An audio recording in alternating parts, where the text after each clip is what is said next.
কখন যে কার দরজায় কাকে দাঁড়াতে হবে সেটা আল্লাহই ভালো জানেন। তাই কখনো মানুষের সাথে অমানুষের মতো আচরণ করা উচিত নয়। সো হ্যালো এভরিওয়ান, আসসালামু আলাইকুম। সবাই কেমন আছেন? আমরা আলহামদুলিল্লাহ ভালো আছি। নিশ্চয়ই আপনারাও ভালো আছেন। চলে আসছি আরেকটা ব্লগ নিয়ে আপনাদের মাঝে। তো আজকে এখানে প্রথমে শুরু করছি, আমি এই রুমের বেড কভারটা চেঞ্জ করব এটা দিয়ে।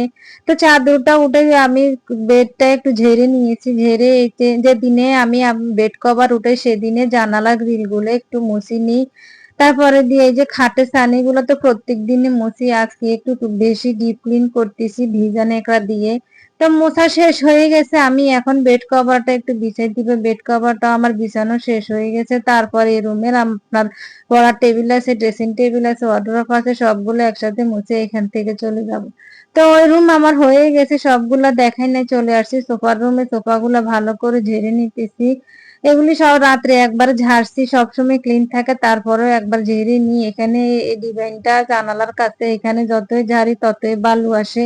চলে গেলাম আমার রুমে, এগুলা ঝেড়ে আমার রুমেরও আজকে জানালা গ্রিল গুলা ক্লিন করব। এই যেহেতু সামনে ঈদ, ক্লিনের একটা ব্যাপার আছে। আমি কিন্তু বাসার উপরও পরিষ্কার করেছি, তারপরে ফ্যান গুলো পরিষ্কার করছি। এগুলি আর ভিডিওতে দেখাই নাই, কারণ সব সময় তো দেখাইছি, এই জন্য আজকে আর দেখাই নাই।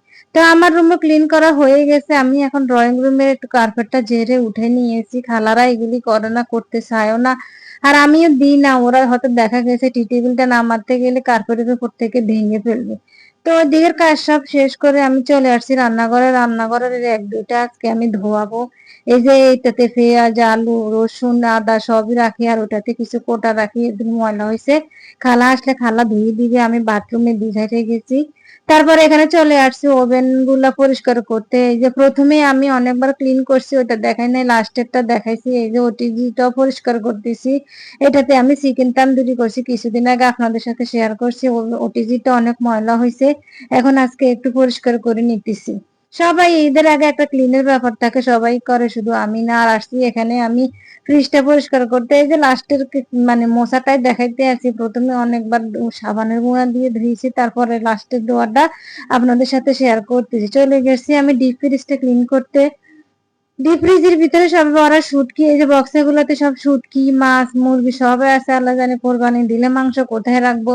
সে কিছুদিন আগে অনেকগুলা মাছ আনছে, ফ্রিজ ভরে গেছে।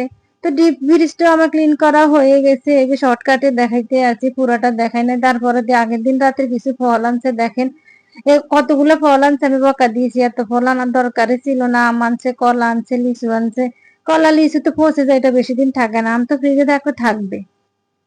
তারকে দিয়ে খালা চলে আসছে। খালা এসে আমার একগুলা পরিষ্কার করতেছে, বাথরুমে রেখে তারপর কাপড় ভিজালো, কাজটা করতেছে। আমি চলে আসছি রান্নাঘরে রান্না করার জন্য। তো আজকে রান্না করবো চড়া দিয়ে ইলিশ মাছ দিয়ে। ইলিশ মাছগুলো আমি আগে মশলাপাতি দিয়ে কষাই, ইলিশ মাছটা উঠে চড়াটা দিয়ে দিয়েছি। তার কি আমার রান্নাও হয়ে গেছে। রান্না শেষে আপনাদের ভাইয়া বলতেছে চলো আমাদের গরু আছে, গ্যারেজে গিয়ে আমরা গরু দেখে আসি। এটা হচ্ছে আমাদের বিল্ডিং এর নিচের গ্যারেজ, অনেকের গরু আছে। এই যে আমাদের এই কালোটা, এই যে দেখতে পাচ্ছেন, এই যে গরুটা ক্যামেরাতে ছোট বোঝা যাচ্ছে। অনেকের এই যে কেউ খাসি দিচ্ছে, গরু দিচ্ছে, সবারই গরু ছাগল এখানে বেঁধে রাখছে। তো আর কি, আজকের ভিডিও এখানে পর্যন্ত। সবাই ভালো থাকবেন, সুস্থ থাকবেন, সবাই দোয়া করবেন। দোয়া করে সবারই ভালো কাটুক। সবাইকে আল্লাহ হাফেজ।